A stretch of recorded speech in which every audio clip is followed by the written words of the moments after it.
Okay friends, ఈ వీడియోలో మనము జీవశాస్త్రము, ప్రాక్, పశ్చిమ దేశాల్లో చరిత్ర, అభివృద్ధి అనేటువంటి ఈ టాపిక్ గురించి మనం డిస్కస్ చేసుకుందాం. ఆల్రెడీ మనం ప్రీవియస్ వీడియోలో మన ఈ జీవశాస్త్ర చరిత్ర గురించి మనం నేర్చుకోవడం జరిగింది.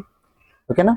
సో మరి రోమన్ కాలంలో, గ్రీకుల కాలంలో ఏ విధంగా జీవశాస్త్ర, విజ్ఞాన శాస్త్రం అనేది అభివృద్ధి చెందింది, దాని యొక్క చరిత్ర గురించి మనం నేర్చుకోవడం జరిగింది. సో ఇక్కడ మనకు వచ్చేసరికి జీవశాస్త్రము, ప్రాక్, పశ్చిమ దేశాల్లో చరిత్ర, అభివృద్ధి ఏ విధంగా ఉంది. సో ఇక్కడ మనం చూసినట్లయితే భూమిని ప్రాచ్య, పశ్చిమ ప్రాంతాలుగా విభజించడంతో ఆయా దేశాల్లో జరిగిన విజ్ఞాన శాస్త్ర అభివృద్ధి ప్రాచ్య విజ్ఞాన శాస్త్రం, పశ్చిమ విజ్ఞాన శాస్త్రాలుగా పిలువబడుతుంది అని మనకి ఇక్కడ ఇవ్వడం జరిగింది. సో ఇక్కడ మనకి ఏ విధంగా బిట్ ఫ్రేమ్ చేసేదానికి అవకాశం ఉంది ఎగ్జామినరు అని మనం ఒకసారి గమనించినప్పుడు, భూమిని ఎన్ని ప్రాంతాలుగా విభజించడం జరిగింది విజ్ఞాన శాస్త్ర పరంగా అనేటప్పుడు ప్రాచ్య, పశ్చిమ ప్రాంతాలుగా విభజించడం జరిగింది అని మనం తెలుసుకోవచ్చు. సో మరి ఈ విధంగా కూడా బిట్ అడిగేదానికి అవకాశం ఉంది. కాబట్టి ఈ విధంగా కూడా మనం చదువుకోవాలి. ఈ విధంగా కూడా మన యొక్క ఆలోచన అనేది ఉండాలి. ఓకేనా? కాబట్టి ఎప్పుడైతే ఈ విధంగా భూమిని మనకి ఈ రెండు భాగాలుగా, ఈ రెండు ప్రాంతాలుగా విభజించడం జరిగిందో, అప్పుడు ఆయా దేశాల్లో, ఆ ప్రాంతాల్లో జరిగినటువంటి విజ్ఞాన శాస్త్ర అభివృద్ధిని ఆ పేర్లతో పిలవటం జరుగుతుంది.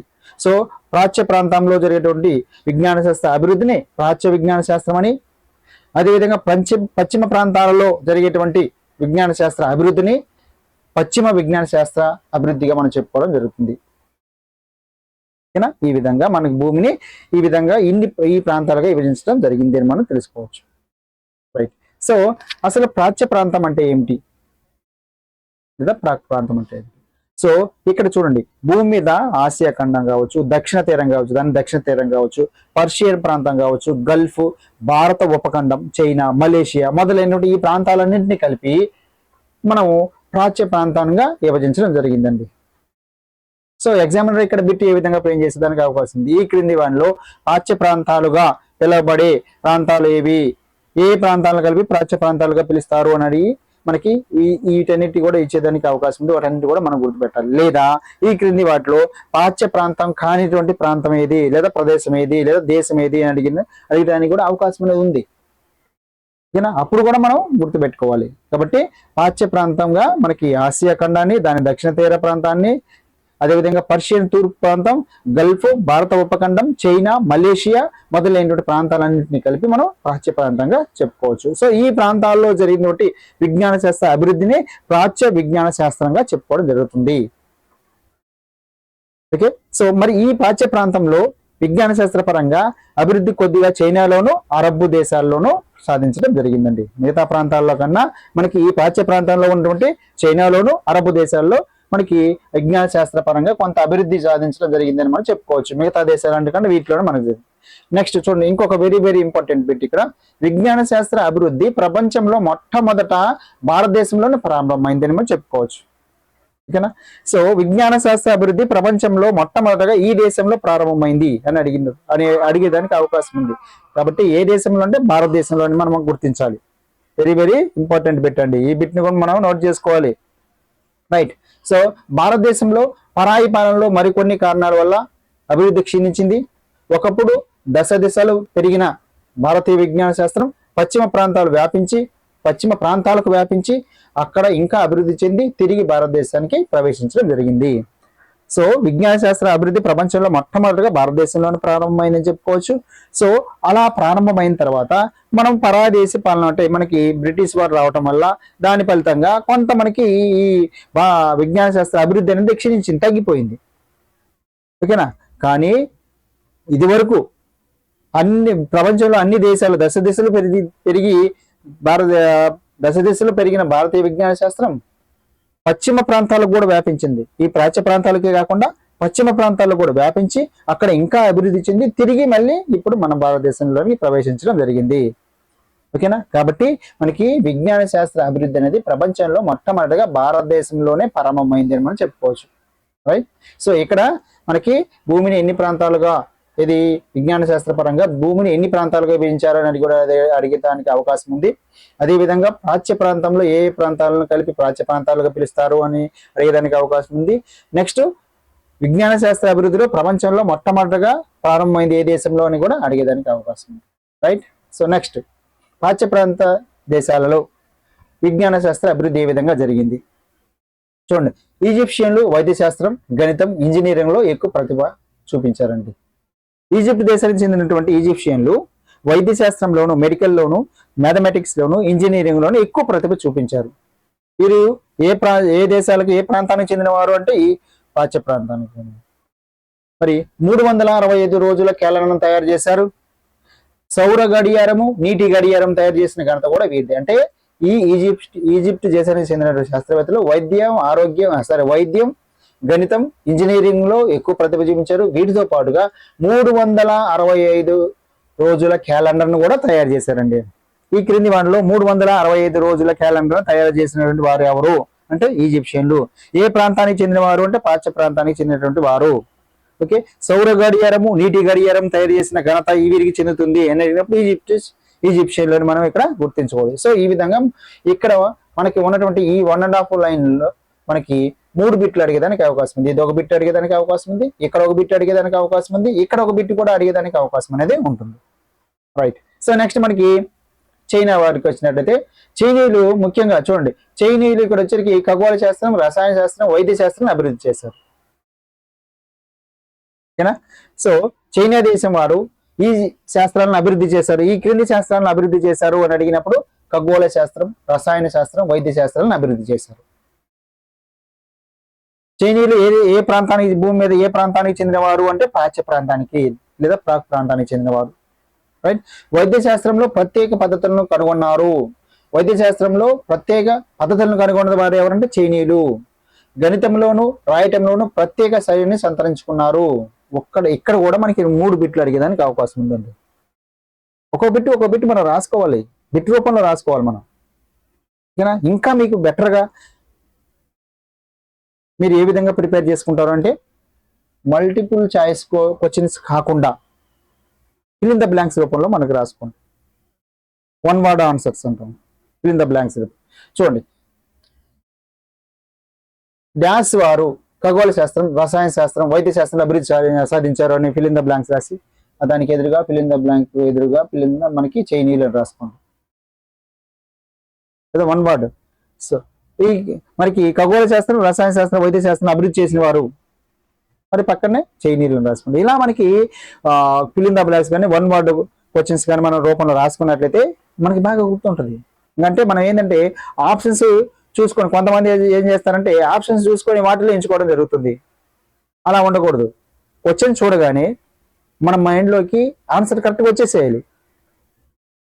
ఓకేనా. అలా ఆ విధంగా చదివితే మనకి యూజ్ఫుల్గా ఉంటుంది. అలా కాకుండా మనము క్వశ్చన్ చదివిన తర్వాత 4 ఆప్షన్స్ చూసిన తర్వాత 4 ఆప్షన్లు ఏది కన్ఫ్యూజ్ చేయడానికి అవకాశం ఉంది. అలా కాకుండా క్వశ్చన్ మనం చూడగానే డైరెక్ట్గా చైనా వారు అని గుర్తు రావాలంతే. రైట్. అర్థమైంది కదా కాన్సెప్ట్. ఆ విధంగా బిట్ ప్రిపేర్ చేసుకోవాలి, ఆ విధంగా చదువుకోవాలి. రైట్. సో కాబట్టి ఇక్కడ 3 రకాలుగా ఇక్కడ క్వశ్చన్ అడిగేదానికి అవకాశం ఉంది. ఈ విధంగా వైద్య శాస్త్రంలో ప్రత్యేక పద్ధతులను కనుగొన్నది ఎవరంటే మనకి చైనీయులు. గణితంలోను, రాయటంలోను ప్రత్యేక శైలిని సంతరించుకున్నది ఎవరంటే చైనీయులు. నెక్స్ట్ అరబ్బులు. ఈజిప్షియన్ దేశానికి చెందిన వాళ్ళు, చైనీ దేశానికి చెందిన వాళ్ళు, తర్వాత అరబ్ దేశానికి చెందిన వాళ్ళు. అరబ్బులు బీజ గణితాన్ని అభివృద్ధి చేశారండి. సో ఈ క్రింది వారిలో బీజ గణితాన్ని అభివృద్ధి చేసిన వారు ఎవరు? అరబ్బులు. ఓకే. డెసిమల్ నెంబర్ సిస్టమ్ ను భారతదేశం నుండి గ్రహించారు. ఓకేనా. డెసిమల్ నెంబర్ సిస్టమ్ ను అరబ్బులు డెసిమల్ నెంబర్ సిస్టమ్ ను ఈ దేశం నుంచి గ్రహించారు అంటే భారతదేశం నుంచి గ్రహించారు. సో లేదా డెసిమల్ నెంబర్ సిస్టమ్ ను భారతదేశం నుండి గ్రహించిన వారు ఎవరు అంటే అరబ్బులు. డెసిమల్ నెంబర్ సిస్టమ్ ను భారతదేశం నుండి గ్రహించిన వారు ఎవరు అంటే అరబ్బులు. లేదా అరబ్బులు డెసిమల్ నెంబర్ సిస్టమ్ ను ఏ దేశం నుండి గ్రహించారు? భారతదేశం నుంచి. ఓకేనా. ఈ విధంగా క్వశ్చన్స్ అడిగేదానికి అవకాశం ఉంది. రైట్. నెక్స్ట్, క్రీస్తు శకం 1500 సంవత్సరంలో గ్రీకులు అభివృద్ధి చెందినటువంటి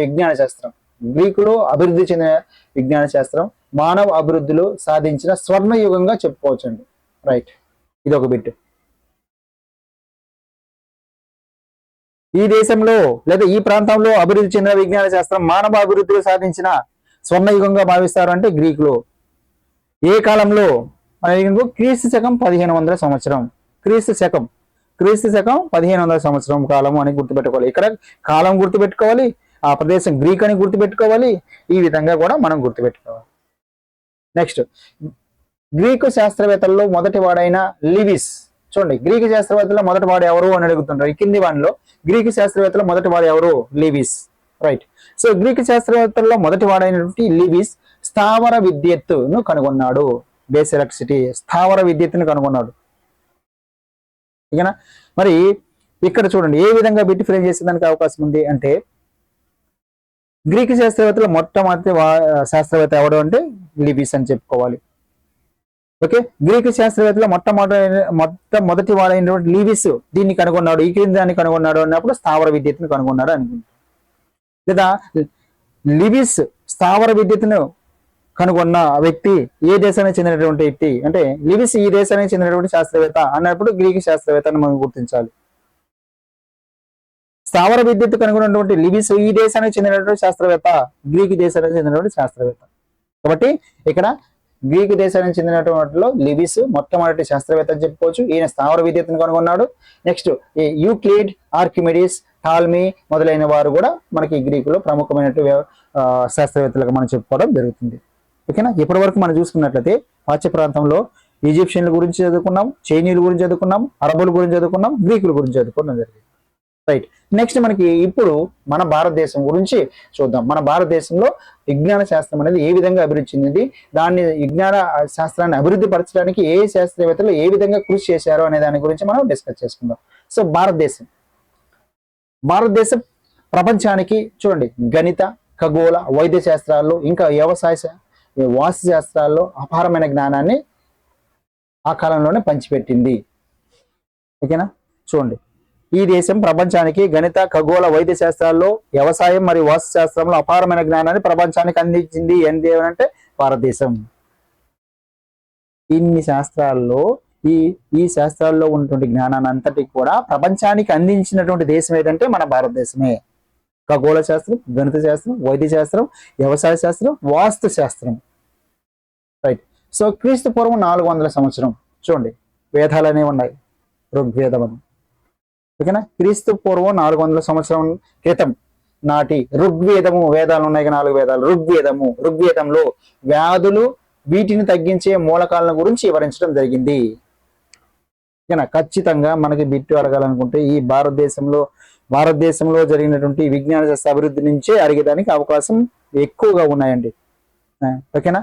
కాబట్టి ఈ విజ్ఞాన శాస్త్రం, చరిత్ర అనేటువంటి ఈ టాపిక్ నుంచి ఎగ్జామినర్ క్వశ్చన్ అడగాలి అనుకున్నట్లయితే మన భారతదేశంలో విజ్ఞాన శాస్త్ర అభివృద్ధి ఏ విధంగా జరిగింది అనే దాని టాపిక్ నుంచే క్వశ్చన్ అడిగేదానికి అవకాశం ఉంది. ఆల్రెడీ మనం చెప్పుకున్నాము, ఈ యూనిట్ ఏదైతే ఉందో విజ్ఞాన శాస్త్ర పరిచయం అనేటువంటి యూనిట్ ఏదైతే ఉందో మనకి మెథడాలజీలో, ఈ యూనిట్ నుంచి 1 లేదా 2 బిట్లు లేదా ఒక్కోసారి 3 బిట్లు కూడా వచ్చేదానికి అవకాశం అనేది ఉంది. ఒకవేళ 2 బిట్లుగానే ఇవ్వాలి అనుకున్నట్లయితే ఈ 2 బిట్లలో ఒకటి విజ్ఞాన శాస్త్ర నిర్మాణాన్ని గురించి విజ్ఞాన శాస్త్ర నిర్మాణం అనే టాపిక్ నుంచి 1 బిట్ అడిగేదానికి అవకాశం ఉంది. అదేవిధంగా ఇంకొక బిట్టు మనకి 2 బిట్లో ఇంకొక బిట్ వచ్చేసరికి ఈ విజ్ఞాన శాస్త్ర చరిత్ర గురించి, ఈ చరిత్రలో ముఖ్యంగా భారతదేశం జరిగిన విజ్ఞాన శాస్త్ర అభివృద్ధి గురించి అనేటువంటి టాపిక్ అడిగేదానికి అవకాశం అనేది ఉంది. ఇంకొక 3వ బిట్టుగానే అడిగేదానికి అవకాశం ఉన్నట్లయితే మనకి విజ్ఞాన శాస్త్రం సంబంధించిన కొన్ని నిర్వచనాలు ఉన్నాయి, ఆ నిర్వచనాల్లో అడిగేదానికి అవకాశం ఉంది. అదేవిధంగా విజ్ఞాన శాస్త్రం శాఖలు అనేటువంటి ఆ టాపిక్ నుంచి కూడా ఒక క్వశ్చన్ అడిగేదానికి అవకాశం ఉంది. 3వ క్వశ్చన్ అనేది విజ్ఞాన శాస్త్రం శాఖలు, విజ్ఞాన శాస్త్రం నిర్వచనాలు, ఈ రెండింటి నుంచి ఒక క్వశ్చన్. ఈ భారతదేశ చరిత్రలో సంబంధించి భారతదేశ చరిత్ర గురించి ఒక క్వశ్చన్, నెక్స్ట్ విజ్ఞాన శాస్త్రం నిర్మాణాన్ని గురించి ఒక క్వశ్చన్. ఈ విధంగా 3 క్వశ్చన్లు అడిగితే ఈ 3 ఏరియాల నుంచి అడిగేదానికి అవకాశం అనేది ఉంటుంది. Okay, right. సో క్రీస్తు పూర్వం 400 సంవత్సరాల క్రితం నాటి ఋగ్వేదంలో వ్యాధులు, వీటిని తగ్గించే మూలకాల గురించి వివరించడం జరిగింది. ఏ వేదంలో వివరించారు? ఈ క్రింది వేదంలో వ్యాధులు, వీటిని తగ్గించే మూలకాల గురించి వివరించారు అన్నప్పుడు ఋగ్వేదంలో. లేదా క్రీస్తు పూర్వం 400 సంవత్సరాల క్రితం నాటి ఋగ్వేదంలో వీటి గురించి వివరించడం జరిగింది అన్నప్పుడు వ్యాధులు, వీటిని తగ్గించే మూలకాల గురించి వివరించడం జరిగింది అనేది గుర్తుపెట్టుకోవాలి. రైట్. ఉపనిషత్తులు అనేవి ఉన్నాయి, మనకు తెలుసు. ఈ ఉపనిషత్తుల్లో ఒకటైనటువంటి వైశేషిక అనేటువంటి ఉపనిషత్తు. సో దీనిలో అణువుల గురించి, భూమి ఏర్పడే విధానాల గురించి వివరించడం జరిగిందండి. ఓకే, అణువులు ఎలా ఏర్పడాయి, అణువుల యొక్క నిర్మాణం ఏంటి, అణువులు ఎన్ని రకాలుగా ఉంటాయి, ఇలాంటి అణువుల గురించి, భూమి ఏర్పడే విధానం గురించి, భూమి ఎలా ఏర్పడింది, ఏర్పడే విధానం గురించి వివరించడం జరిగింది. దేంట్లో అంటే ఉపనిషత్తు. ఏ ఉపనిషత్తుల్లో అంటే వైశేషిక అనేటువంటి ఉపనిషత్తుల్లో అణువుల గురించి, భూమి ఏర్పడిన విధానాన్ని గురించి వివరించడం జరిగింది. నెక్స్ట్ ఇక్కడ చూడండి, కపిలుడు రాసినటువంటి సాంఖ్య సిద్ధాంతంలో డార్విన్ తెలియజేసిన సిద్ధాంతాలు ఎన్నో వివరించబడినాయి. ఈ క్రింది వారు రాసిన సాంఖ్య సిద్ధాంతంలో డార్విన్ తెలియజేసిన సిద్ధాంతాలు ఎన్నో వివరించబడ్డాయి అన్నప్పుడు కపిలుడు, లేదా కపిలుడు రాసినటువంటి సిద్ధాంతం ఏది అంటే సాంఖ్య సిద్ధాంతము. ఓకేనా, కపిలుడు రాసినటువంటి సాంఖ్య సిద్ధాంతంలో వీటి గురించి వివరించబడ్డాయి, వీటి గురించి రాయబడ్డాయి అన్నప్పుడు డార్విన్ తెలియజేసే సిద్ధాంతాలు ఎన్నో రాయబడ్డాయి లేదా వివరించబడ్డాయి అని మనం ఇక్కడ గుర్తుపెట్టుకోవాలి. రైట్. సో నెక్స్ట్ మనకి ఉపవేదాలు, వేదాలు తెలుసుకున్నాము. దాంట్లో మళ్ళీ ఉపవేదాలు ఉన్నాయి. ఈ ఉపవేదాలన్నీ కూడా అనేక రకాల విషయాలను వివరిస్తున్నాయి. 6 సంపుటిలుగా ఉన్నటువంటి ఆయుర్వేదం అనేటువంటి ఒక ఉపవేదం, శస్త్రచికిత్స, అంతర్నిర్మాణ శాస్త్రం, వ్యాధి నివారణ, విష పదార్థాల వివరణ మొదలైన వాటి గురించి వివరించడం జరుగుతుంది. ఏది? ఆయుర్వేదం అనేది. సో వేదాల గురించి మనం తెలుసుకున్నాం. 4 వేదాలు ఉంటాయి. ఈ 4 వేదాల్లో మళ్ళీ ఇంకా ఉపవేదాలు ఉన్నాయి. ఈ ఉపవేదాల్లో అనేవి 6 సంపుట్లుగా ఉన్నటువంటి ఈ ఉపవేదాలు, వాటిల్లో 6 సంపుట్లుగా ఉన్నటువంటి వాటిలో చూడండి ఉపవేదాలు ఎన్నో విషయాలు వివరిస్తున్నాయి. 6 సంపుటిలుగా ఉన్న ఆయుర్వేదం అనేది ఒక ఉపవేదం అండి. చూడండి, ఉపవేదాలని మనం వేదాలు 4 చెప్పుకున్నాము. ఈ 4 వేదాలలో సంబంధించి కొన్ని ఉపవేదాలను ఉన్నాయి. ఈ ఉపవేదాల్లో ఆయుర్వేదం అనేది ఒక ఉపవేదం. ఈ ఆయుర్వేదం అనేది ఎన్ని సంపుటాలుగా ఉన్నాయి అంటే 6 సంపుటాలుగా ఉన్నాయి. కాబట్టి ఆయుర్వేదం అనేటువంటి ఉపవేదంలో ఎన్ని సంపుటాలుగా ఉంది అంటే 6 సంపుటాలుగా ఉంది. మరి దీనిలో దేని గురించి వివరించడం జరిగింది ఆయుర్వేదంలో అంటే శస్త్రచికిత్స, అంతర్నిర్మాణ శాస్త్రం, వ్యాధి నివారణ, విష పదార్థాల వివరణ మొదలైన వాటి గురించి ఈ ఆయుర్వేదం అనే ఉపవేదంలో వివరించడం జరిగింది. రైట్. సో నెక్స్ట్ మనకి మెటీరియా మెడికా అనేటువంటి ఈ గ్రంథంలో, మెటీరియా మెడికా గ్రంథం లేదా ఒక పుస్తకం, దీంట్లో మనకి వ్యాధుల నివారణకు ఉపయోగించే ఎన్నో రకాల జంతువులు, మొక్కల గురించి వివరించడం జరిగింది. రైట్.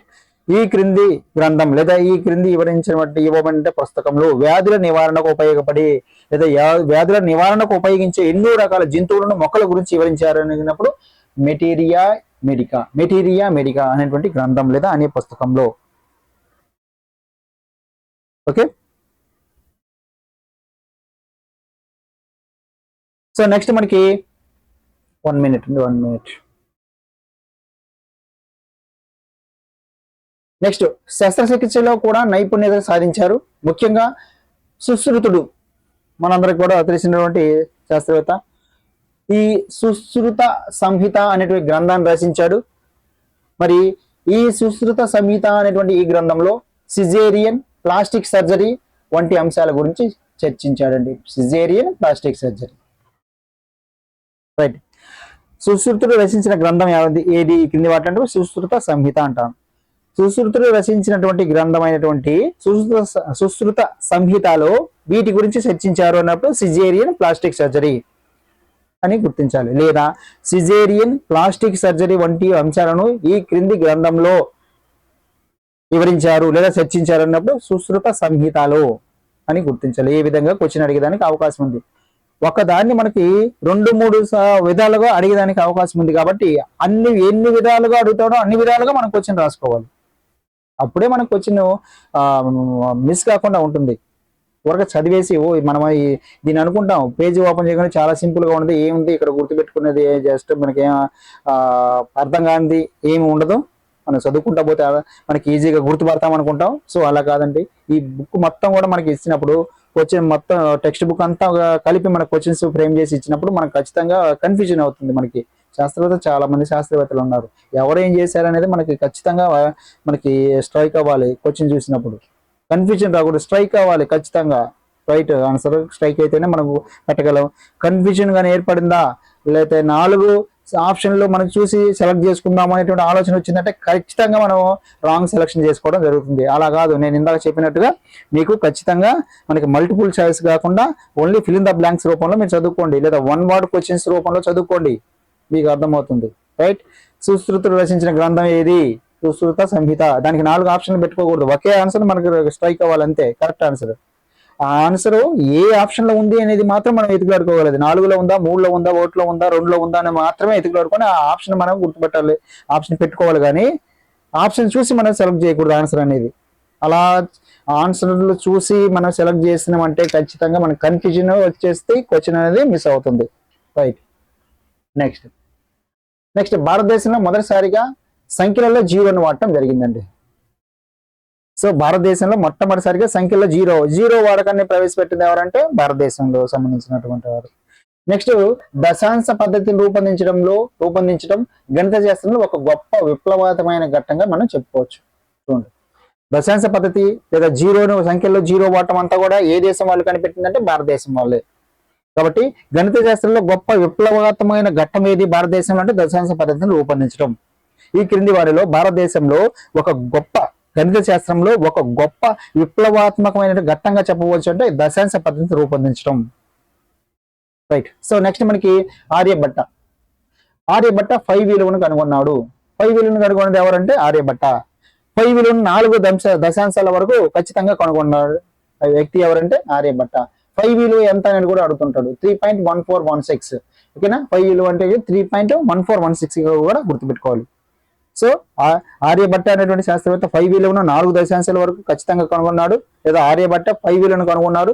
5 విలువ యొక్క విలువ ఎంత అన్నప్పుడు 3.1416 అని గుర్తుపెట్టుకోవాలి. ఒక్కొక్కసారి శాస్త్రవేత్త పేరు అడగచ్చు, లేదా 5 విలువ ఎంత అని కూడా అడిగేదానికి కూడా అవకాశం అనేది ఉంటుంది.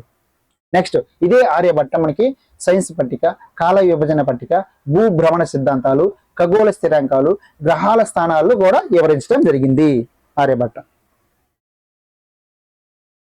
ఓకేనా. సో వీటన్నిటి గురించి కూడా వివరించిన శాస్త్రవేత్త ఆర్యభట్ట అని. కాబట్టి ఇవన్నిటి కూడా మనం గుర్తుపెట్టుకోవాలి. సో నెక్స్ట్ భారతీయ ఖగోళ శాస్త్రవేత్తలు సూర్యచంద్రుల గమన సహాయంతో సూర్య చంద్ర క్యాలెండర్ ని రూపొందించడం జరిగింది. ఓకేనా. ఈ క్రింది దేశానికి చెందిన ఖగోళ శాస్త్రవేత్తలు సూర్య చంద్ర క్యాలెండర్ ను రూపొందించారు అని అడిగినప్పుడు భారతీయ ఖగోళ శాస్త్రవేత్తలు అనేమో గుర్తించాలి. కాబట్టి భారతీయ ఖగోళ శాస్త్రవేత్తలు సూర్య చంద్ర క్యాలెండర్ ను రూపొందించారు అని గుర్తుపెట్టుకోవాలి. నెక్స్ట్ అనేక నక్షత్రాలను గుర్తించి వాటికి పేర్లు పెట్టారు. అదేవిధంగా ఢిల్లీ, జైపూర్, ఉజ్జయిని వంటి పట్టణాల్లో విద్యాధర భట్టాచార్య సహాయంతో రాజా జైసింగ్ ఖగోళ పరిశోధనా కేంద్రాలను నెలకొల్పాడు. So very very important bit అండి, దీన్ని ఇక్కడ గుర్తుపెట్టుకోండి. ఓకేనా. ఇక్కడ చూడండి ఏ విధంగా క్వశ్చన్ అడిగేదానికి అవకాశం ఉంది.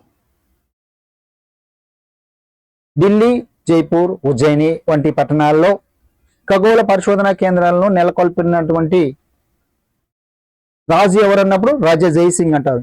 ఈ రాజా జైసింగ్ ఎవరి సహాయంతో ఖగోళ పరిశోధన కేంద్రాలను ఏర్పరిచారంటే విద్యాధర భట్టాచార్య అని కూడా గుర్తించాలి.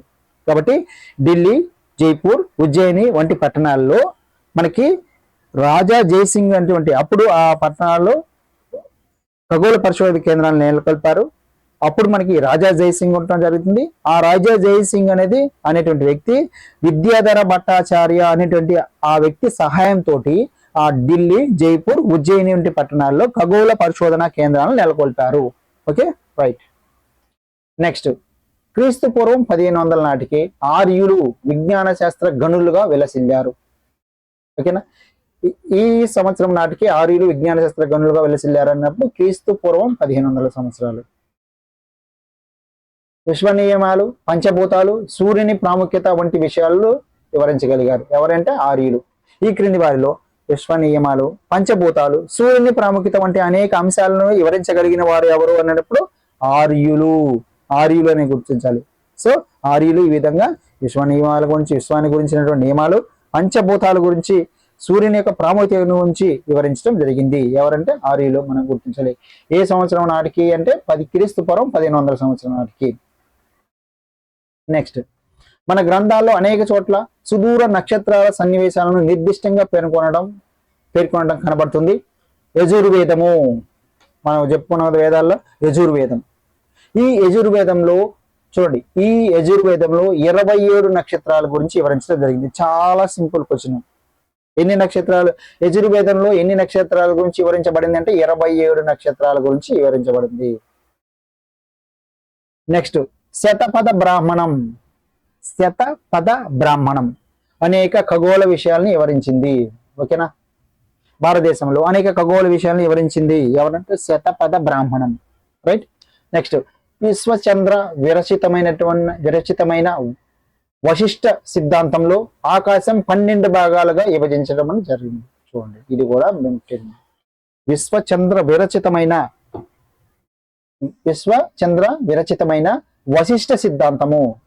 వశిష్ఠ సిద్ధాంతం. ఈ సిద్ధాంతంలో ఆకాశంను 12 భాగాలుగా విభజించారు. ఓకేనా, వశిష్ఠ సిద్ధాంతంలో ఆకాశాన్ని ఎన్ని భాగాలుగా విభజించారంటే 12 భాగాలు. సో ఆకాశాన్ని 12 భాగాలుగా ఈ సిద్ధాంతంలో చెప్పబడింది అనేటప్పుడు వశిష్ఠ సిద్ధాంతము.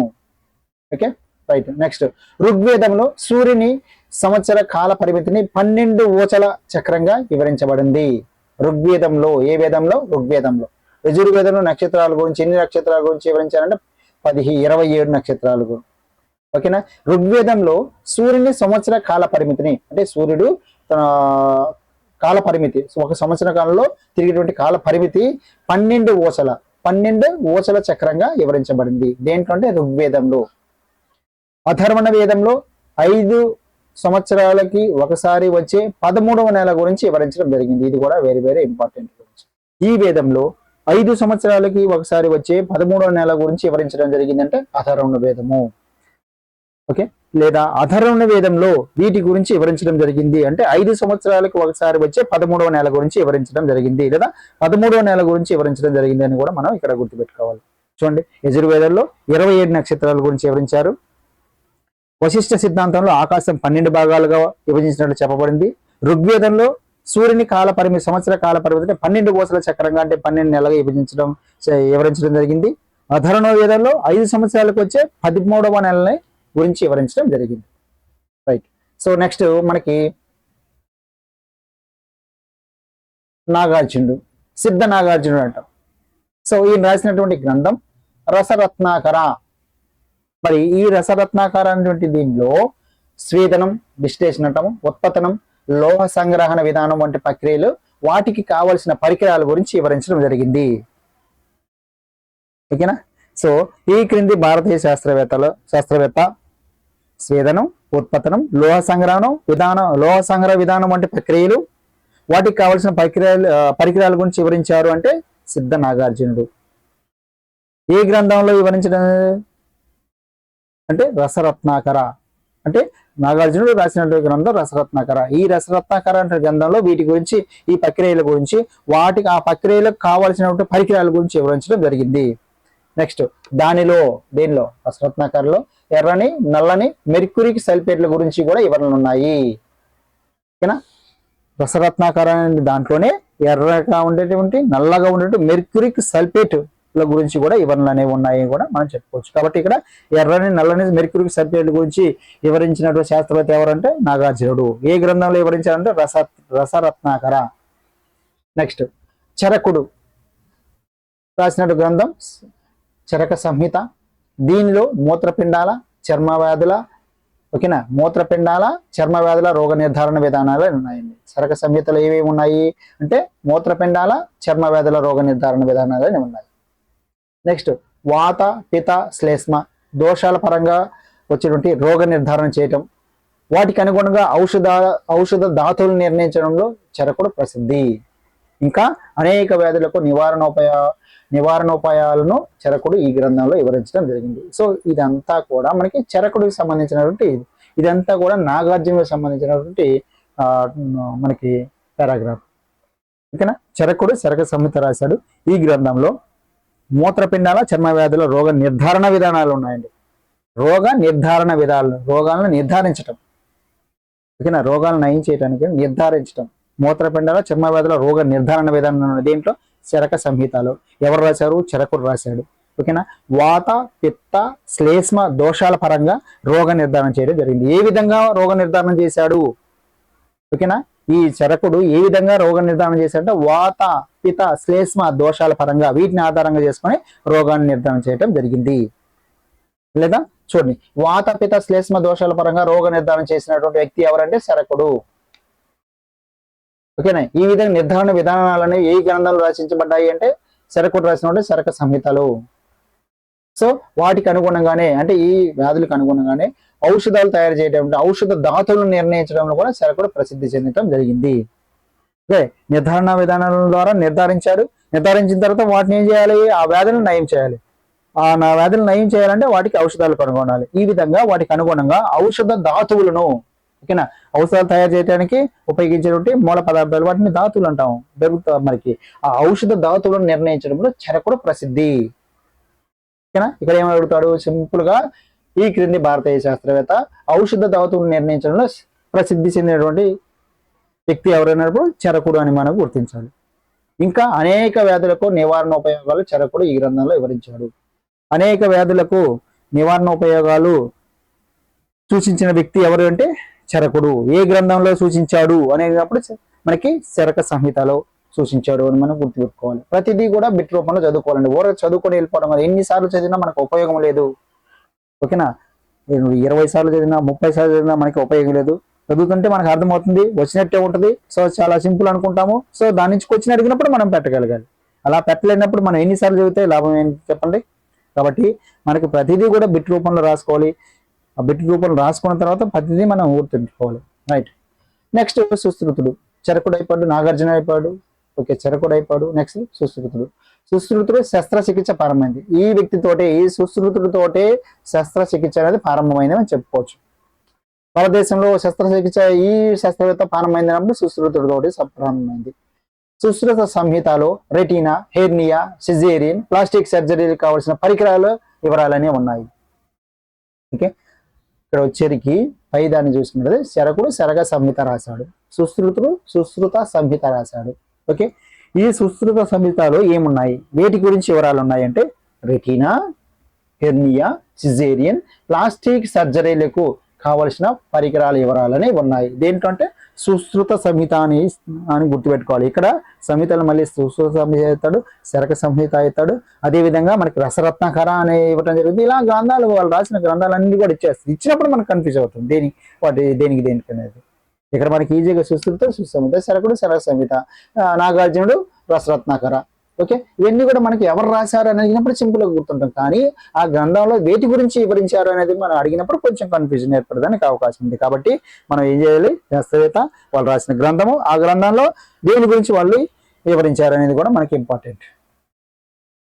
నెక్స్ట్ చరకుడు సుశ్రుతు ఈ ఇద్దరు శాస్త్రవేత్తలు కూడా కర్బన అకర్బన మూలకాల గురించి కూడా అనేక పుస్తకాలు రాయటం జరిగింది. ఈ క్రింది శాస్త్రవేత్తలు కర్బన అకర్బన మూలకాల గురించి అనేక పుస్తకాలు రాశారు అని అడిగినప్పుడు చరకుడు సుశ్రుతుడు వీరిద్దరు కలిసి దేని మీద పుస్తకాలు రాశారు, అనేక పుస్తకాలు అంటే కర్బన అకర్బన మూలకాల గురించి. రైట్. సో నెక్స్ట్ మనకి మన వేదాలు ఉపనిషత్తులలో ఉన్న జ్ఞానాన్ని అరబ్, పర్షియా, చైనా లాంటి దేశాల నుంచి వచ్చిన విద్యార్థులు వారి భాషలోనికి అనువదించుకొని అక్కడ ప్రాచుర్యాన్ని పొందడం జరిగింది. ఓకేనా, కాబట్టి ముఖ్యంగా మన వేదాల్లో కానీ ఉపనిషత్తుల్లో ఉన్నటువంటి జ్ఞానాన్ని అంతటి కూడా చుట్టూ వేరే దేశాల నుంచి వచ్చినటువంటి ముఖ్యంగా అరబ్ దేశం, పర్షియా వారు కానీ, చైనా వారు కానీ, ఇదంతా కూడా మన భారతదేశాన్ని సందర్శించి మన భారతదేశంలో ఉన్నటువంటి వేదాల గురించి, ఉపనిషత్తుల్లో ఉన్నటువంటి జ్ఞానాన్ని గురించి తెలుసుకొని వారి యొక్క భాషలో తర్జుమా చేసుకొని అక్కడ తీసుకెళ్లి వాటిని అక్కడ ఉపయోగించుకొని ప్రాచుర్యాన్ని చేయటం జరిగింది. ఓకేనా, ఇక్కడ ఏ విధంగా అడుగుతారంటే అరబ్, పర్షియా, చైనా దేశాల నుంచి వచ్చిన విద్యార్థులు వారి భాషలోనికి అనువదించుకొని అంటే భారతదేశంలో వీటిని ఆధారంగా చేసుకొని వారి భాషలోకి అనువదించుకొని అక్కడ ప్రాచుర్యం తెచ్చారు అని అడిగినప్పుడు వేదాలు, ఉపనిషత్తులు అని మనం గుర్తించారు. వేదాలు, ఉపనిషత్తులు. నెక్స్ట్ విశ్వక్రమాన్ని గురించి అంతర బాహ్య ప్రపంచాల మధ్య వివిధ రకాల తుల్యతలను ఉంటాయని ఋగ్వేదంలో చెప్పబడింది. ఓకేనా, ఏ వేదంలో చెప్పబడింది అని అడిగినప్పుడు ఋగ్వేదంలో ఏం చెప్పారు అంటే విశ్వక్రమాన్ని గురించి, విశ్వం ఏ విధంగా ఏర్పడింది, దాని గురించి అంతర బాహ్య ప్రపంచాల మధ్య, అంతర్ ప్రపంచం బాహ్య ప్రపంచం, ఈ ప్రపంచాల మధ్య వివిధ రకాల తుల్యతలు, ఈక్విలెన్సెస్ అంటాం. ఓకేనా, ఈ తుల్యతలు అంటే బ్యాలెన్సింగ్, ఇలా తుల్యతలు ఉంటాయని వివిధ రకాల ఈ బాహ్య అంతర ప్రపంచాల మధ్య వివిధ రకాల బ్యాలెన్స్, ఇక్కడ తుల్యతలు ఉంటాయని ఋగ్వేదంలో చెప్పబడింది. ఏ విధంగా చెప్పబడింది అంటే క్వశ్చన్ అడుగుతాడో ఋగ్వేదంలో చెప్పబడింది అని మనం గుర్తించాలి. ఋగ్వేదము ఈ సంధానాల వలనే విశ్వాన్ని అవగతం చేసుకోవడానికి వీలైంది. భౌతిక ప్రపంచాన్ని చూడండి, భౌతిక ప్రపంచాన్ని 5 మౌలిక అంశాలుగా భారతీయ తత్వవేత్తలు వర్గీకరించడం ద్వారానే అనుభావన యొక్క మూలం ఉత్పన్నమైనది. చూడండి, మన భారత తత్వవేత్తలు అనే వాళ్ళు మనకి భౌతిక ప్రపంచాన్ని 5 మౌలిక అంశాలుగా, పంచభూతాలుగా వర్గీకరించడం జరిగింది. ఓకేనా, భౌతిక ప్రపంచాన్ని 5 మౌలిక అంశాలు లేదా పంచభూతాలుగా వివరించింది ఎవరు అంటే భారతీయ తత్వవేత్తలు, లేదా భారతీయ శాస్త్రవేత్తలు, లేదా భారతీయ తత్వవేత్తలు ఇలా అడుగుతుంటాడు. కాబట్టి భారతీయ తత్వవేత్తలను గుర్తుపెట్టుకోవాలి. భారతీయ తత్వవేత్తలు లేదా భారతీయ శాస్త్రవేత్తలు లేదా భారతీయ చైనా శాస్త్రవేత్తలు లేదా చైనా తత్వవేత్తలు అని అడిగినప్పుడు భారతీయ తత్వవేత్తలను మనం గుర్తించాలి. కాబట్టి భౌతిక ప్రపంచాన్ని పంచభూతాలుగా వర్గీకరించిన ఎవరంటే భారతీయ తత్వవేత్తలు వర్గీకరించాడు. ఇలా వర్గీకరణ చేసిన తర్వాతనే మనకి అనుభావన యొక్క అణువుల గురించినటువంటి క్లారిటీ అనేది మనకి ఉత్పన్నమైంది. దేని ఆధారంగా అంటే భౌతిక ప్రపంచాన్ని పంచభూతాలుగా వర్గీకరించడం ద్వారా. రైట్. సో ఈ మౌలిక అంశాలు ఏంటి? పంచభూతాలు. ఈ మౌలిక అంశాలు మానవ ఇంద్రియ ప్రత్యక్షాలతో అనుసంధానించబడ్డాయి. దేనితో పంచభూతాలు దేనితో అనుసంధానించబడ్డాయి అంటే మానవ ఇంద్రియ ప్రత్యక్షాలతోటి అనుసంధానించబడ్డాయి అని మనం గుర్తుంచుకోవాలి. నెక్స్ట్ చూడండి, వకద కాత్యాయని అనే భారతీయ శాస్త్రవేత్త భౌతిక ప్రపంచం యొక్క నిర్మాణాన్ని గురించి వివరించాడు. సో ఇక్కడ వెరీ వెరీ ఇంపార్టెంట్ గుర్తు. సో ఈ క్రింది భారతీయ శాస్త్రవేత్త భౌతిక ప్రపంచం యొక్క నిర్మాణాన్ని గురించి వివరించాడంటే వకద కాత్యాయని అనేటువంటి శాస్త్రవేత్త. ఓకేనా, లేదా వకద కాత్యాయని అనేటువంటి భారతీయ శాస్త్రవేత్త దీని గురించి వివరించాడు అని అడిగినప్పుడు భౌతిక ప్రపంచం యొక్క నిర్మాణాన్ని గురించి వివరించాడు అని మనం కూడా గుర్తుపెట్టుకోవాలి. నెక్స్ట్ చూడండి, వరాహమిహిరుని పంచ సిద్ధాంతము. ఓకే, ఈ రాసిన గ్రంథం ఏదంటే పంచ సిద్ధాంతం అనే గ్రంథం రాశాడు. ఓకే, బ్రహ్మగుప్తుడు బ్రహ్మస్ఫుట సిద్ధాంతము. ఓకే, బ్రహ్మగుప్తుడు రాసిందంటే బ్రహ్మస్ఫుట సిద్ధాంతము. అదేవిధంగా ఖడ్యక. ఓకేనా, బ్రహ్మగుప్తుడు ఏ సిద్ధాంతాలు రాశాడో ఒకసారి మనం గమనించినట్లయితే బ్రహ్మగుప్తుడు బ్రహ్మస్ఫుట సిద్ధాంతము, ఖడ్యక అనే గ్రంథాలు రాసిన జరిగింది. నెక్స్ట్ మహావీరుడు రాసినటువంటి గ్రంథం గణిత సార సంగ్రహం. ఓకేనా, గణిత మరియు సార సంగ్రహం అనే గ్రంథాలను మహావీరుడు రాశాడు. అదేవిధంగా శ్రీధరాచార్యుని త్రిసతిక. ఓకే, ఎవరు ఈయన యొక్క గ్రంథం ఏంటంటే త్రిసతిక. భాస్కరాచార్యుని లీలావతి గణితం సిద్ధాంత శిరోమణి. చూడండి, భాస్కరాచార్యుడు రచించినటువంటి లీలావతి గణితం సిద్ధాంత శిరోమణి. నెక్స్ట్ బ్రహ్మగుప్తుడు చతుర్భుజాలకు త్రిభుజాలకు వైశాల్యం కనుగొనే విధానాల్లో గణితంలో తిరుగులేని మేధావులుగా భారతీయులుగా ప్రసిద్ధిగాంచడం జరిగింది. ఓకేనా, సో ఒక్కొక్కటి మనం డివైడ్ చేసి రాసుకోవాలండి. ఇదంతా మనకి ఒక పారాగ్రాఫ్లు రాశాడు కాబట్టి మనం ఏం చేయాలి, ఒక్కొక్క వ్యక్తి పేరు, ఆయన రాసినటువంటి గ్రంథాలు. వరాహ మిహిరుడు పంచ సిద్ధాంతం, బ్రహ్మగుప్తుడు బ్రహ్మసిద్ధ సిద్ధాంతము ఖడ్యక, మహావీరుడు గణిత, అదేవిధంగా సార సంగ్రహణం, శ్రీధరాచార్యుడు త్రిసతిక. ఓకే, భాస్కరాచార్యుడు లీలావతి గణితం సిద్ధాంత శిరోమణి, బ్రహ్మగుప్తుడు చతుర్భుజాలకు త్రిభుజాలకు వైశాల్యం కనుగొనే విధానాలు. సో ఈ విధంగా ఒక్కొక్క దాన్ని ఒక్కొక్క వ్యక్తులు వాళ్ళకి ఎదురుగా మనకి వాళ్ళు రాసిన గ్రంథాలు రాసుకున్నట్టయితే వన్ కేజ్ మనకి కొంచెం మనల్ని ఇబ్బంది పెట్టాలనుకున్నప్పుడు ఎగ్జామినర్ ఇక్కడ ఏం చేయొచ్చు, మ్యాచింగ్ రూపంలో అడిగేదానికి అవకాశం ఉంది. మ్యాచింగ్ రూపంలో ఇచ్చినప్పుడు ఖచ్చితంగా మనం ఇది కన్ఫ్యూజ్ అవుతాం. కాబట్టి మనకి వాళ్ళు రాసిన గ్రంథాలను ఎదురుగా మనం రాసుకున్నట్లయితే వాడు మ్యాచింగ్ రూపంలో ఇచ్చినా కూడా మనం పెట్టేదానికి బిట్ మిస్ కాకుండా పెట్టేదానికి ఆస్కారం అనేది ఉంటుంది. రైట్. నెక్స్ట్, క్రీస్తు పూర్వం 6వ శతాబ్దంలోనే వృక్షశాస్త్రం గురించి అనేక విషయాలు తెలిసినటువంటి వ్యక్తి ఎవరంటే ఆత్రేయుడు. చూడండి, ఓకేనా, క్రీస్తు పూర్వం 6వ శతాబ్దంలో వృక్ష శాస్త్రం గురించి అనేక విషయాలు తెలిపిన శాస్త్రవేత్త లేదా వ్యక్తి ఎవరంటే ఆత్రేయుడు. ఓకే, లేదా క్రీస్తు పూర్వం 6వ శతాబ్దంలో ఆత్రేయుడు వీటి గురించి తెలియజేశాడని, వీటి గురించి విషయాలు తెలియజేశాడంటే వృక్ష శాస్త్రం గురించి. ఓకే, నెక్స్ట్ ఈ 6వ శతాబ్దంలో బుద్ధుని కాలంలోనే జీవకుడు గొప్ప శాస్త్రజ్ఞుడు. బుద్ధుని కాలంలోనే జీవకుడు గొప్ప శాస్త్రజ్ఞులు. ఓకే, ఇంకా అగ్నివేశుడు, బేల, పేరెన్నిక గన్న వాళ్ళుగా మనకి తెలుసుకోవడం జరుగుతుంది. బుద్ధుని కాలంలోని జీవకుడు, ఇంకా అగ్నివేశుడు, బేల అనేటువంటి వాళ్ళు మనకి పేరెన్నిక కలిగినటువంటి శాస్త్రవేత్తలుగా మనం చెప్పుకోవచ్చు. ఏ కాలంలో? బుద్ధుని కాలంలో. నెక్స్ట్ ధన్వంతరి గొప్ప వైద్యునిగా పేరు పొందాడు. సో ఈ ధన్వంతరి అనేటువంటి శాస్త్రవేత్త ఈ భాగానికి చెందిన వారు అనేది కూడా అడిగేదానికి అవకాశం ఉంది. సింపుల్ గా వైద్య శాస్త్రానికే లేదా గణిత శాస్త్రానిక లేదా ఖగోళ శాస్త్రానికి అడిగినప్పుడు ధన్వంతరి ఒక గొప్ప వైద్య శాస్త్రజ్ఞుడు లేదా వైద్యునిగా పేరు పొందాడు అని మనం ఇక్కడ గుర్తుపెట్టుకోవాలి. నెక్స్ట్, సో ఇక్కడ భారతదేశంలో ఈ విధంగా ఉన్నప్పటికీ మనకి కొంత మరుగున పడిపోయింది. కారణం ఏంటంటే పశ్చిమ దేశాల్లో అభివృద్ధి వ్యాపించేసింది. ఇక్కడ నుండి మనకి ఈ విజ్ఞానం అంతా కూడా పశ్చిమ దేశాల్లో అభివృద్ధి వ్యాపించేసి తిరిగి బ్రిటిష్ వారి పాలనలో ఇండియాలోకి ప్రవేశించింది. ఓకేనా. నెక్స్ట్ తర్వాత చూడండి, విలియం జోన్స్ 1784లో కలకత్తాలో రాయల్ ఏస్థెటిక్ సొసైటీని స్థాపించాడు. ఇక్కడ కూడా చాలా ఇంపార్టెంట్ బిట్, చాలా సార్లు ఎగ్జామ్లో అడిగేదానికి అవకాశం ఉంది. సో విలియం జోన్స్ గుర్తుపెట్టుకోవాలి, సంవత్సరం గుర్తుపెట్టుకోవాలి, అక్కడ ప్లేస్ గుర్తుపెట్టుకోవాలి. రాయల్ ఏసియాటిక్ సొసైటీని స్థాపించాడు. ఓకేనా. ఈ క్రింది వాళ్ళు రాయల్ ఏసియాటిక్ సొసైటీని స్థాపించింది ఎవరంటే విలియం జోన్స్. ఎప్పుడు ఏ సంవత్సరంలో స్థాపించాడు అంటే 1784లో స్థాపించాడు. ఎక్కడ స్థాపించాడు అంటే కలకత్తాలో స్థాపించాడు. కాబట్టి కలకత్తాలో రాయల్ ఏసియాటిక్ సొసైటీ స్థాపించింది ఎవరు అంటే విలియం జోన్స్. ఎప్పుడు స్థాపించారంటే 1784లో స్థాపించాడు. ఏ ప్రాంతంలో ఏ రాష్ట్రంలో భారతదేశంలో ఎక్కడ స్థాపించాడు అంటే కలకత్తాలో స్థాపించాడు. ఇలా మనకి వచ్చేసి మనం ఫ్రేమ్ చేసుకోవాలి.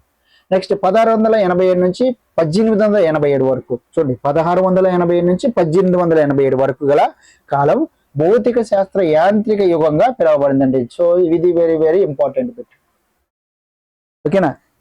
ఈ క్రింది కాలం భౌతిక శాస్త్ర యాంత్రిక యుగంగా పిలువబడింది అనేటప్పుడు 1687 నుంచి 1887 వరకు అని చెప్పి మనం గుర్తించాలి. లేదా 1687 నుంచి 1887 వరకు గల ఉన్న కాలం అని అడిగి సింపుల్ గా కింద మనకి కొన్ని ఆప్షన్లు ఇచ్చేస్తారు. దాంట్లో మనకు భౌతిక శాస్త్ర యాంత్రిక యుగంగా పిలువబడింది అని మనం గుర్తుపెట్టుకోవాలి.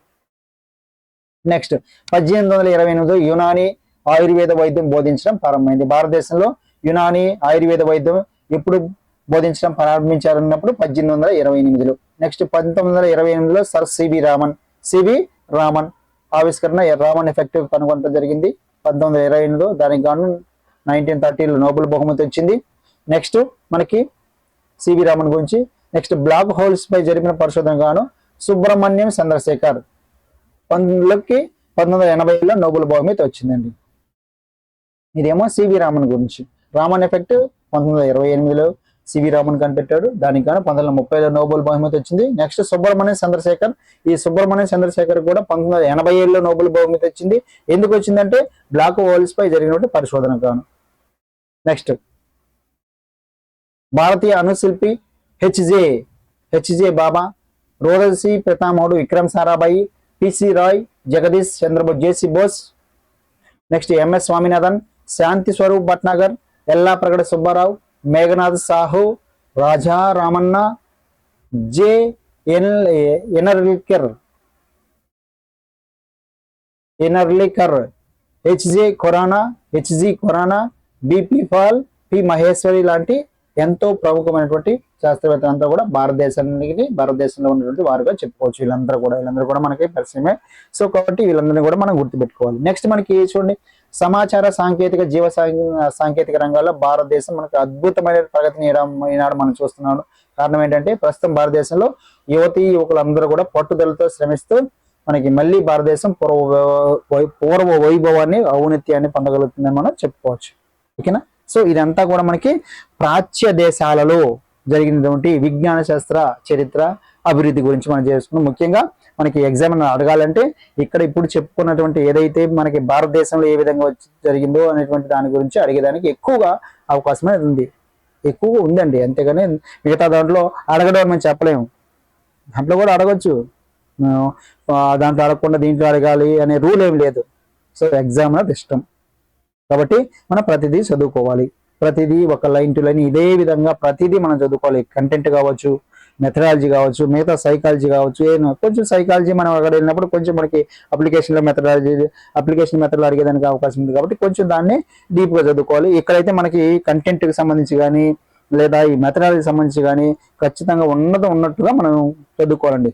ఇంకా ఎవరు ఏం చెప్పినా కూడా మనం ఏం ఆలోచించొద్దు. సో ముందే ఉన్నట్టుగా మనం చదువుకోవాలి. ప్రతి ఒక్క లైన్ చదువుకోవాలి, ప్రతి ఒక్క లైన్ మనం అర్థం చేసుకోవాలి, ప్రతి ఒక్క దాన్ని గుర్తుపెట్టుకోవాలి, ఏదో విధంగా గుర్తుపెట్టుకోవాలి. ఇంతమంది శాస్త్రవేత్తలు వచ్చారు, ఈ ఇంతమంది శాస్త్రవేత్తలు మనం ఎలా గుర్తుపెట్టుకోవాలి అనేది డౌట్ రావచ్చు. సో అలా గుర్తుపెట్టుకునే క్రమంలో అభ్యర్థులందరూ కూడా కన్ఫ్యూజ్ అవుతున్నారు, ఓకేనా. సో కాబట్టి మనం ప్రతిదీ కూడా ఇలా మనకి ఎప్పుడు గుర్తుపెట్టుకోవాలంటే ఇలా మనం చదువుకునే విధానాన్ని బట్టి మనకి ఉండటం అనేది జరుగుతుంది. ఇలా లైన్ టు లైన్ చదువుకోకపోవడం వల్ల మన పుస్తకం ముందు వేసుకొని అదే పని చదువుకోవడం వల్ల ఉపయోగం లేదు. దాన్ని మనకి ఏ విధంగా అయితే మనం గుర్తు పెట్టుకోగలమో ఆ విధంగా మన సొంతంగా నోట్స్ తయారు చేసుకొని మన నోట్స్ ప్రిపేర్ చేసుకొని మనం చదువుకోగలగాలి. ఒకరు చెప్పినంత మాత్రాన లేకపోతే ఒకరు ఈ విధంగా ఫాలో అవ్వండి, ఇలా అయితే మీకు గుర్తుంటది అనేది మనం ఫాలో అయినట్లయితే ఏదో మనకి ఇదేలాగా తయారవుతుంది. ఒక్కొక్కరికి థింకింగ్ ఒక్కొక్క విధంగా ఉంటుంది, ఒక్కొక్కరు ఆలోచన విధానం వేరువేరుగా ఉంటుంది, ఓకేనా. సో కాబట్టి మనమేమో చిల్డ్రన్ కాదు కదా, మనకంటూ ఒక ఓన్ థింకింగ్ అనేది ఉంటుంది కదా. దాన్ని బట్టి మనం ఇక్కడ మనకు అనుగుణంగా మనం తయారు చేసుకోవాలి, ఓకేనా. ఎప్పుడు మనకు ఈ కంటెంట్ కానీ మెథడాలజీ చూసి మనం భయపడకూడదు. మనం ఎప్పుడైతే దాన్ని చూసి కష్టంగా ఉంది అని మనకి ఆ ఫీలింగ్ మనలో వస్తుందో వెంటనే అది కష్టంగానే ఉంటుంది. ఎంత సింపుల్గా ఉన్నా సరే అది కష్టంగానే అనిపించింది, మనకి ఆ కాన్సెప్ట్ రాకూడదు మనకి మైండ్లో, ఓకేనా. ఇలా మన కాన్సెప్ట్ రాకుండా ఉండాలంటే పదే పదే మనం అర్థవంతంగా చదువుకోవాలి. అప్పుడే మనకి కంటెంట్ మన గ్రిప్లోకి వస్తుంది. దాన్ని మన గ్రూప్లో పెట్టుకోవాలి కానీ మనం దాని గ్రిప్లోకి వెళ్ళకూడదు, ఓకేనా. Right, thank you for watching. So మీ అందరికి కూడా తెలుసు మన యొక్క హర్షిత అకాడమీ యాప్ మనకి సంబంధించి యాప్లో మనకి ఈ స్కూల్ అసిస్టెంట్ బయాలజికల్ సైన్స్ సంబంధించి ముఖ్యంగా only school assistant biological science అండి. సో మిగతా యాప్స్ మీరు పరిశీలించినట్లయితే మీ అందరూ కూడా తెలిసే ఉంటుంది.